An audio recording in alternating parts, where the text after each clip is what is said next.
Please welcome to GMG Plus for the first time from Kingston, Jamaica, MUTABARUKA. Yes, sir. It's good to have you I'm here. supposed to run on stage. You're supposed to skate. Welcome to our show. Welcome to Ghana. Good time. How many times now have you visited the motherland? I've been coming here from, well, not the motherland, Ghana. I've been to Africa a lot of time, but Ghana. I've been coming here from Panafest 1992. 92? Yeah, and I've been coming, last year I wasn't here, but I've been coming consistently. You know? Muta, how do you write such a poem, this poem, with so many subject matters, and yet a lackadaisical feel? Like, this poem shall be called stupid. Yes. But yet still, this poem is written from the Bible and the files of the CIA. And what's... Well, it's a collage of, it's like a collage of different things that you have in your mind. And you know people have in their mind, so you keep saying it and you don't know what else to say. You know, but you're saying things that you know people's thinking, saying, and then you just don't know how to end the poem. And you say, well, maybe it will end in their mind or in my mind. So you just continue because there's there are other things that you could say in the poem, but you don't want to do it, or else we'll be still writing it from that time until now. You know. The first poem that catapulted you to, international glory is called White Man Country. That was such a poem that spoke to many black people who lived abroad, especially in Europe. Why did you especially write that poem?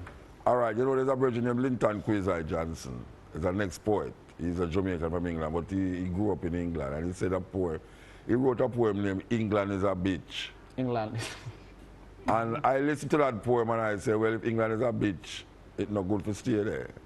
So that's the poem, it's not good to stay in a white man country too long. With all the different trappings that Europe has to offer, we realize it's better to stay home.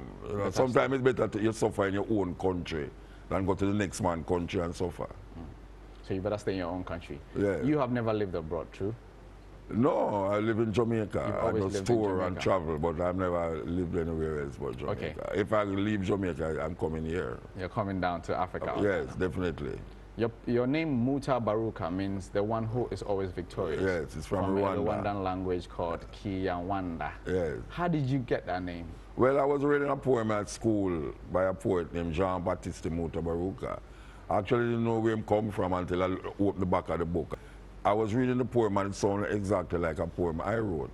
So I said, well, as a youth coming up, you don't want a European name. So we chose MUTABARUKA. And years after, I was in Paris. And some students from Rwanda thought I was from Rwanda when they heard the name. Because of the name MUTABARUKA? Yeah, because they know it's a Rwandan name, a very famous Rwandan name. So they asked me, I said, no, I'm from Jamaica, but I like the poet Jean-Baptiste. So they started to tell me about Jean-Baptiste. And then they tell me that the name means one who is always victorious. One who is always victorious. Pretty powerful name. I think that was a good choice. Are you initially trained as an electrical engineer? Yeah, I used to do electronics at school. Worked for Jamaican telephone company. Yes. So why did you move straight to poetry? Because I never moved straight to poetry because I used to write the poems when I was in, but the regimental 9 to 5 is not my thing. I don't know who created that thing that you get up every morning, you go to work 9, and you go back home and you keep regurgitating and doing the same thing. That is not my thing. Do you make a good living from being a poet? Of course. A lot of money? Well, a lot of money, more money than maybe you make. But yeah, I mean, most of the things that I have right now is because of my touring and because of my mouth. The first time you went on tour was with Jimmy Cliff. Yeah, we toured Jimmy Cliff in Cuba. How was that? Young MUTABARUKA on the tour? Yeah, first time I left Jamaica. Oh, that was the first time you left your country? Yeah, that's the first time, 1982. 1982. First time I leave Jamaica, I go to Cuba, perform, Jimmy Cliff, band. It was wonderful. It was wonderful, yeah. You studied or you read books on Malcolm X? Yeah, different Marcus Garvey, Malcolm X, but Malcolm X is the one that started me out to rethink my situation as an African person, as a black person, you know.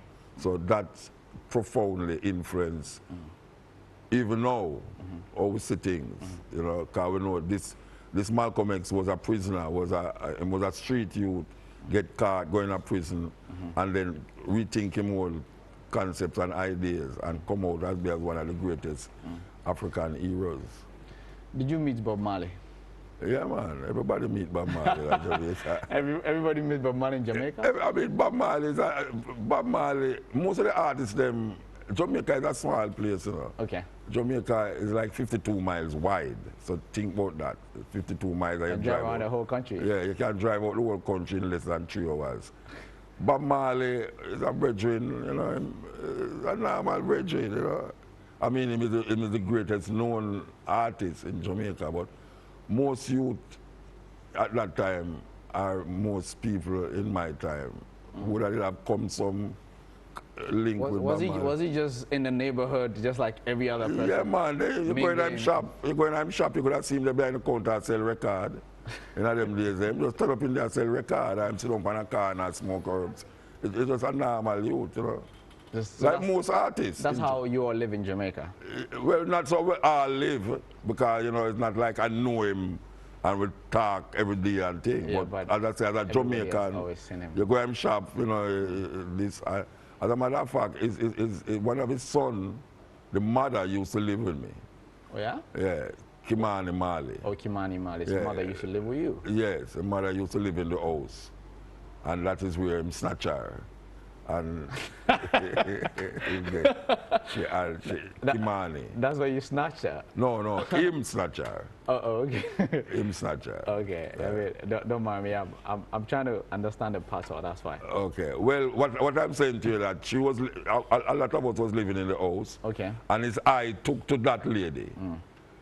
And that's how we got connected with her. Oh, okay. And then he brought, Kimani Marley was the product of that relationship. Yeah. You spoke about the difference between education and indoctrination in the year 2000 at the Stanford University. Yeah. I'm interested in what your perspectives are with regards to education and indoctrination. Well, education is what you acquire through knowledge. When the teacher reminds you of things that you have inside of you, you get educated through knowledge. Indoctrination is what they want you to believe. So what they tell you is used to manipulate your actions and your thoughts and your behavior. You know, at this moment in time, education and knowledge is very near. It's a thin line between knowledge and education, because knowledge, I mean, between education and indoctrination, because what we are learning now in school is still coming from the people who want to control us. So education is almost like indoctrination now. You know, a lot of the things that we eat, or what we say, what we wear, what we visualize, all of our perceptions of life, you know, God, you know, the devil, everything is an indoctrination. In 2010, you also wrote a poem about Lucky Dube. Did you have a relationship with him? I was standing in an audience about 10,000 people. Okay. You know, somebody just said, let us go down there. Lucky Dube playing down there. I will go down there. I was standing in the audience and I hear this virgin start to call my name. And he was saying, MUTABARUKA is a Rasta man. He don't smoke herbs. And I said, wow. He didn't know you were there? No, I never knew I was there. He was just talking about you? Yeah, he was just talking about me. And after that, we started to know each other. You know, him come to Jamaica and we go to Africa. So when I heard that he died, they hijack him car and kill him. I feel really sad. So I wrote this poem named Lucky. Lucky. You know, because I used to say, Africa, we're all slaves until Africa is free. His band was called Slave. And people used to ask him, why is it you call your band Slave? Him say, we're all slaves until Africa is free. That's a reggae strong. Why do you think he was fascinated about the fact that you did not smoke weed? Because I guess there's a stereotype that if you're a Rasta, you smoke. In Jamaica, we know different. It's like how you think about Bob Marley. You know, in Jamaica, a lot of Rastas don't smoke herbs, but you don't hear that because most Rastas smoke herbs. And that is that stigma that is on Rasta. But Rasta don't care about that because now they start to realize that ganja is not the evil that they thought it was. You know, it has medicinal properties and things. And so people is not as scared of it again, especially like America. A lot of places in America, you know, but you find like people, like in Africa, they still hold on that negative thing. So when you see a Rasta, you say ganja tree. You know, I am not a ganja tree, you know, I'm a Rasta man. But it's fascinating to me too that. Yeah, well, I know it will fascinate. Yeah, it will fascinate the most African because this is the last place that certain knowledge come. Yeah. You see, the knowledge is open to the rest of the world. Europeans know of this, Americans know of it, Chinese know of it. You know, in Israel right now, the most advanced investigation into marijuana is done in Israel, but that is closed from Africans. But eventually they will catch up.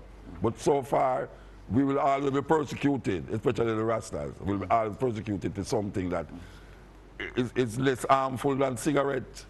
Cigarette is legal. The drugs that kill, the drugs that are legal kill more people than the drugs that are illegal. That's true. Yes. That's true. Let's talk about the Africa Culture and Wellness Festival. Yes, and that's what I'm here for. Have you written a new piece for? No, we don't write piece for occasions, you know. It's not that, you know. I mean, if you want to commission me to write a poem, I will. I will be. And you pay me. Yeah. Yeah, but I don't write poems. Even though you're richer than I am, I'll still like to pay you. Well, rich people get paid. That's why they are rich. That's why they're rich. But what happens is that I don't write poems that way. It's not something that, you know, I'm sitting down and watching the TV. I might hear somebody say something and it comes to me, but I gather it in my mind. Sometimes I have a poem in my head for like months without actually penning it. You know, but I don't say, why so I'm going to Africa and write a poem. Because most of my poems is relevant already to situations, you know. What happens when you take a pen and a paper and you say, I'm going to write this poem? What is running through your mind at that particular time?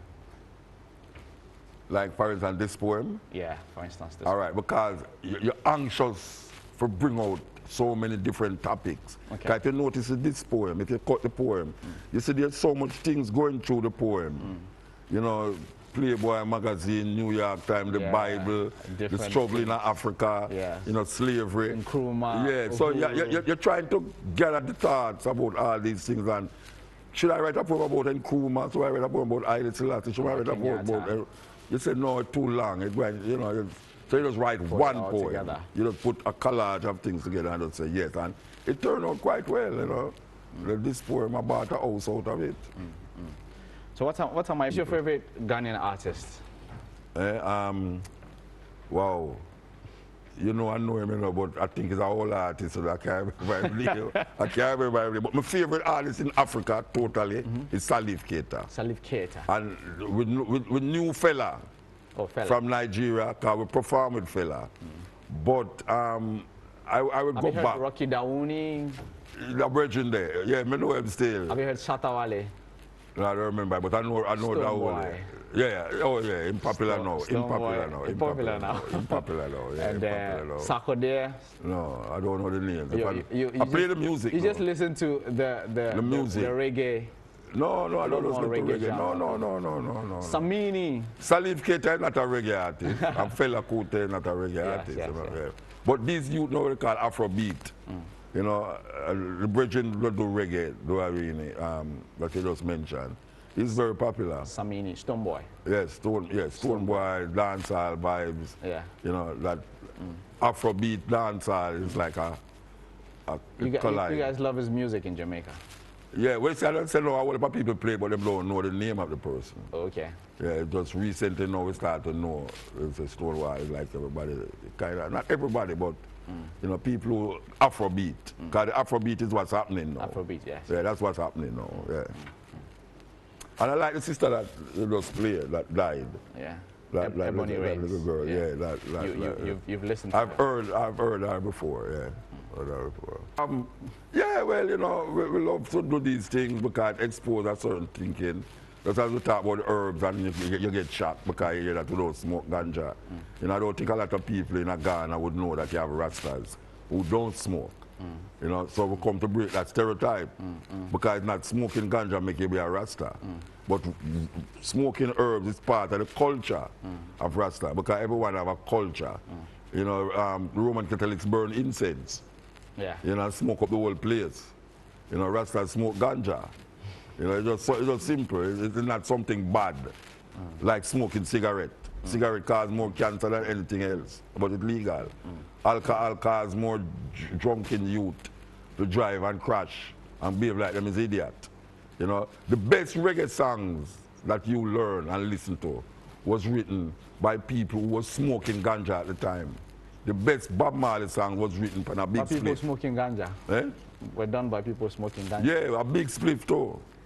And I want to love Bob Marley. Absolutely. Yeah. Thank you so much. Yeah, man, give thanks. MUTABARUKA. Thank you, and hope you have a good time here Yeah, man. in Accra. Oh my God, that was really amazing. I just spoke to MUTABARUKA. But up next, we have the entertainment review. It's going to be explosive talk right here, your life on GMG Plus.